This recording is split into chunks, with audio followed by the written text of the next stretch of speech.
Hi, kindergarten, first and second grade leaders. It's the last week in August, August 27th, and we will have our new group of kids with us again this week. So remember, as you got your new kindergartners who've just spent probably their first week in school or will be spending their first week at school this next week, you're going to want to spend a lot of time this week kind of getting to know each other. You may have to spend a lot of time asking everyone to sit back in their chairs and to walk in a line, or those things that kindergarten teachers are masters at helping kids figure out those first few weeks of school. Your first and second graders should be old pros at this, so if you want to pull one of them aside and help them, get them to help teach the new ones what to do, I think that would be a great idea as well. Your opening activity, first, our Bible story for this week is David sparing Saul's life. We're going to be in 1 Samuel chapter 24. And in this story, we want kids to see that David made a choice to spare Saul's life because of Saul's position. Now, there's a lot of times in life where we have to respect someone because of their position. It's a conversation we have regularly at our house, that we respect, and we call the person who is president of the United States, we call him president because he is our president. Now, we may not like him, or we may not like some of the things he's done or some things he's said, but we still, because of his position, we call him president whatever. And one of Mike's pet peeves is when people call former presidents by just their first name, because we would never meet that person on the street and say, "Hey, George, how you doing?"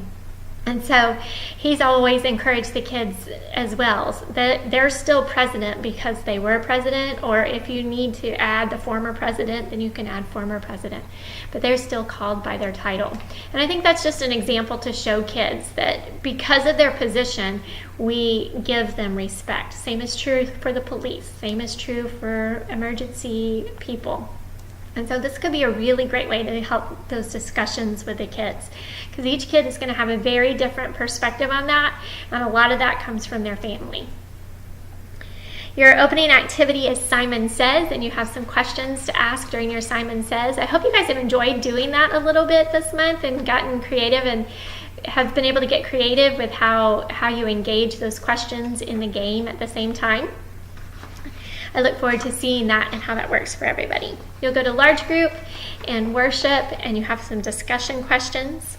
And then your application activity for the week, you will have some cards. And on these cards, you have pictures of people and kind of their role. So like there's a grandma card, there's a teacher card, and that sort of thing.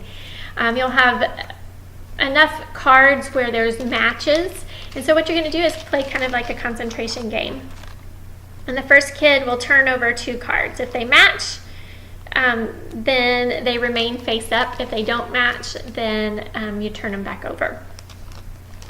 When a match is made, you'll talk with the kids about what would happen if you didn't respect that person and do what they say. So say Grandpa asked for you to move your shoes out of the doorway, and the kid either smarted back to them or just ran past them and didn't pay attention at all. What do you think would happen if that was the scenario? And so it'd be fun to hear kids, and maybe they'll tell you stories. The little ones are really good at telling stories at this age. So don't cut off their stories, let them tell their stories, but sometimes you have to spend a little extra time redirecting. You have your memory verse cube and pieces of paper. Kids can continue to write down the memory verse. If you want to find a new way to play this game, maybe you do it like a win, lose, or draw kind of thing, or a Pictionary where you draw pictures and they have to guess which word it is. However you want to play that with your dice, go ahead. It's a short verse this month, and then so it should be easy for everybody to learn and grasp.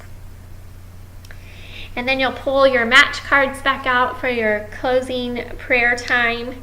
And tell kids to think about a real person in their life who fits the category. And invite them to say a prayer, asking God to help them respect that person. Or if they have a certain need for that person, ask them to pray for that. Thank you guys for leading with us. We're excited about a fun fall together. I can't believe school's started already. If you have any questions at any time, please get with your campus leader or me or Russell or your campus pastors. We'd be happy to help connect you with better ways to connect with your group. Also look forward to starting back your leader huddles very soon. That's been a great time for our team to grow together and learn from each other. We'll talk to you guys soon. Have a good week.